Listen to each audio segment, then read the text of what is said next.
Sepatutnya isu ini ditangani daripada awal dulu, ya, oleh pentadbiran lama. Bila ketika 26 tahun yang lalu, Shah Alam ni belum tepu lagi banyak site-site yang alternatif. PKNS pun tahu dia dah janji nak pindahkan kuil itu, sepatutnya mereka pindahkan. Dulu-dulu bila tempat kosong ada banyak di Section 19, banyak tempat kosong kita identify untuk setuju untuk pindah. Tapi bila kita buat application untuk tempat itu, always di reject atau dibuat untuk lain. Shah Alam ni dulu estate sebenarnya. Dia dibangunkan selepas saja Kerajaan Negeri Selangor dan Kerajaan Persekutuan bersetuju menjadikan Kuala Lumpur sebagai pusat pentadbiran negara. Jadi Shah Alam dibina selepas itu.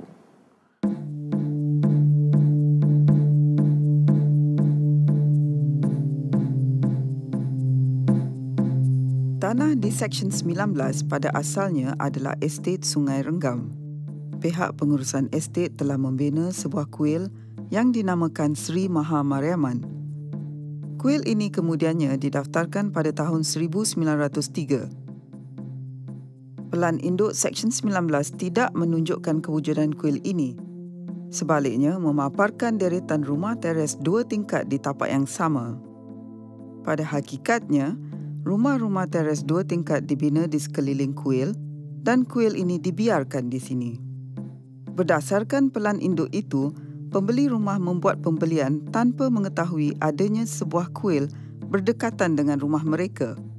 Ramai pembeli ingin memulangkan kunci rumah sebaik sahaja menyedari keadaan ini.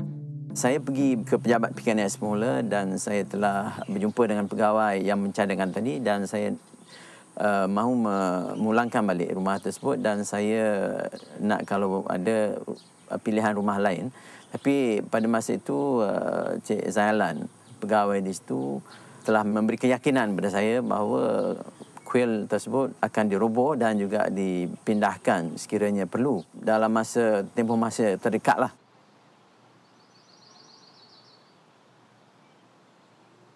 Dulu kawasan estate ladang.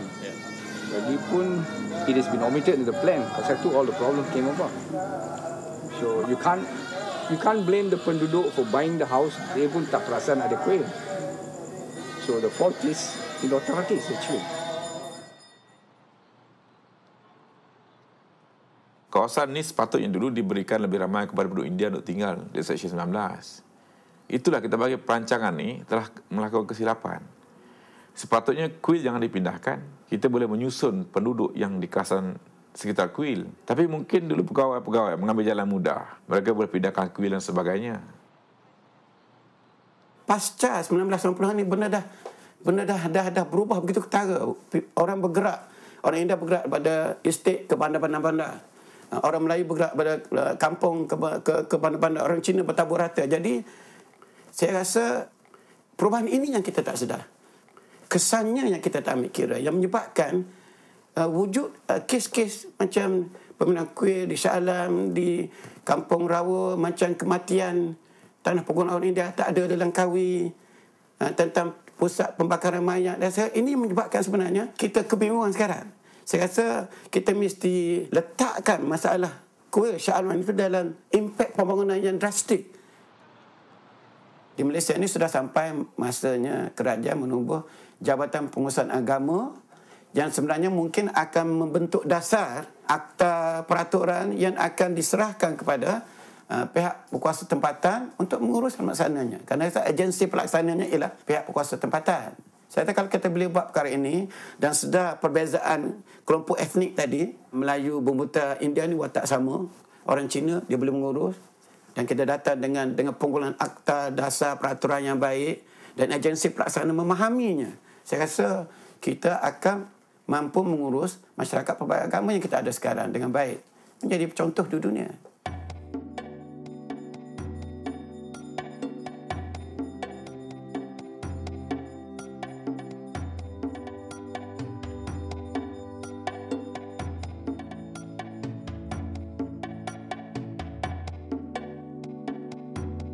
Selepas bantahan tapak kuil di sebelah Taman Ixora, pihak berkuasa mengenal pasti satu tapak lain bersebelahan dengan kilang Nito Danco.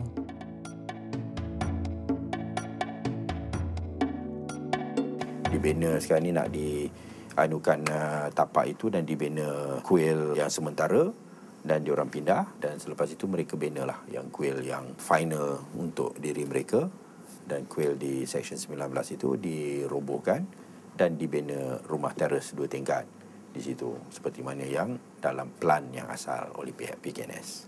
Target kita kalau boleh sebelum Raya Haji ni lah, kalau boleh ya, terus dipindahkan. Harapan kita sebagai komiti dan penganut yang datang kuil ni adalah waiting anxiously for the day, because sampai surat baru kita boleh tahu. Hubungan dengan jiran baik. Kita ini dah tinggal sini dah 23 tahun. Jiran kita ada kenduri ke kahwinan ke apa itu, kita akan datang pergi rumah penduduk. Dia pun datang ke rumah. And ada time kita pergi makan di luar, family pergi makan di luar. And then also during raya and puasa time, kunci kita simpan untuk rumah. And then ada kucing dekat rumah, kita akan bagi makanan untuk kucing. So all this we continue with the neighbours. So neighbours no problem, and we never discuss about kuil matter. Kuil matter itu lain hal, itu dengan authority. Tapi kita penduduk di sini, because kita ini rumah sendiri di sini. Semua orang adalah penduduk, bukan disewa. Semua adalah own property. So we live together. Saya tidak berpendapat ini ada isu perkauman. Kita faham dia orang ada mempunyai kepercayaan dan dia pun ada hak untuk mengamalkan apa yang dipercayai kan. Jadi pada kami, sekiranya perkara-perkara ini telah diuruskan terlebih dahulu sebelum pemindahan atau pembangunan dilakukan, tidak ada permasalahan agama. Jadi di sini lebih daripada yang saya lihat adalah masalah pengurusan yang sepatutnya pihak-pihak tertentu melakukan tetapi tidak dilakukan sehingga sekarang. Sekiranya perkara ini berlarutan dan tidak ada pemindahan berlaku dalam masa yang terdekat ini, mungkin kami akan berkumpul atau berbincang dengan penduduk di sini untuk mengadakan dana untuk mengambil tindakan mahkamah terhadap PKNS.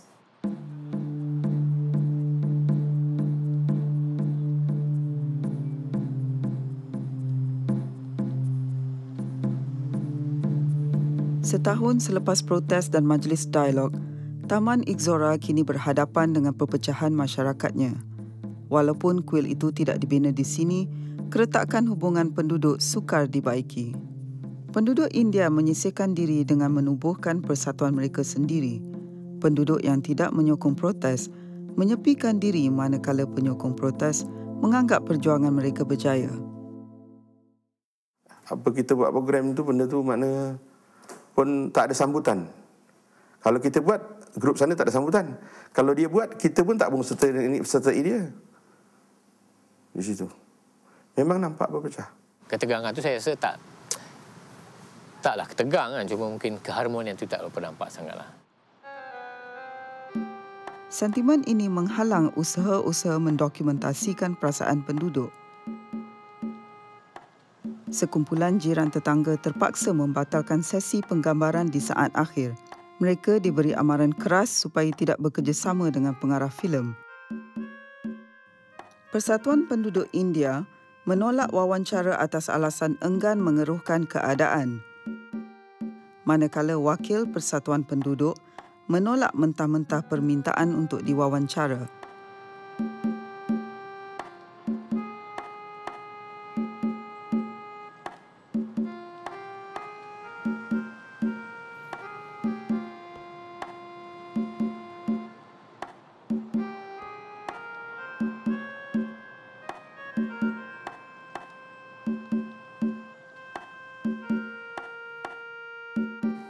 Etnosentris agama ni dan etnik ini memang adalah bagi saya perkara biasa. Dia ada dalam setiap budaya, dalam setiap agama, dalam setiap komuniti.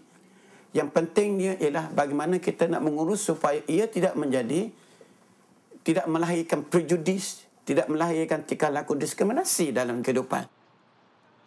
Rumah ibadah ni mempunyai history, sejarahnya sendiri. Dan sejarah dalam agama cukup sensitif. Sebab kita selalu refer ke sejarah sebagai bahan rujukan dalam agama. Ini yang kesilapan yang dibuat di Shah Alam. Isu kuil ini merupakan satu hak yang perlu ditangani oleh pentadbiran, mana-mana pentadbiran lah. Ianya merupakan persoalan hak kaum dan agama yang pentadbiran yang adil akan membela dan menentukan ianya dipenuhi. Pada masa yang sama, kita tidak boleh elak daripada kumpulan yang memperalatkan suasana ini ataupun mempolitikkan suasana ini. Itu tak boleh dielak. Kita kena tangani, dan kita harap bahawa masyarakat cukup matang untuk memahami mana yang benar dan mana yang palsu, dan mereka tidak mudah diapi-apikan semangat mereka.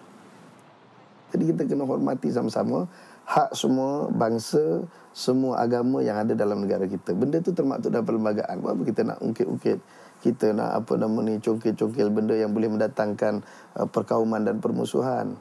Dan Quran pun sebut wa ta'awanu 'alal birri wat taqwa wa la ta'awanu 'alal ismi wal udwan.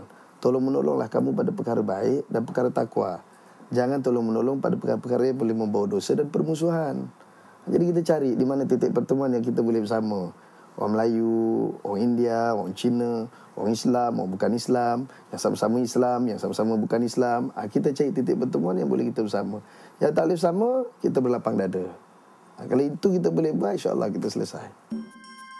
Pada 27 Julai tahun 2010, Mahkamah mendenda 12 lelaki sebanyak RM1,000 seorang selepas mereka mengaku bersalah menyertai perhimpunan haram. 6 daripada mereka juga didakwa di bawah Akta Hasutan. 2 daripada 6 orang itu mengaku bersalah dan didenda RM3,000.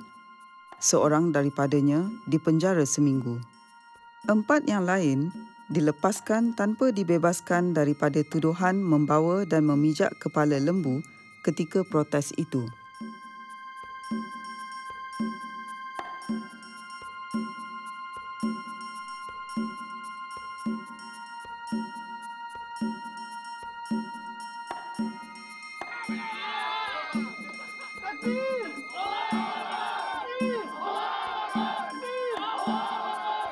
Yang ini yang kita takut. Tindakan daripada segelintir individu yang ekstrim ini. Merosakkan bangsa kita.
Ada yang muntah di karangan.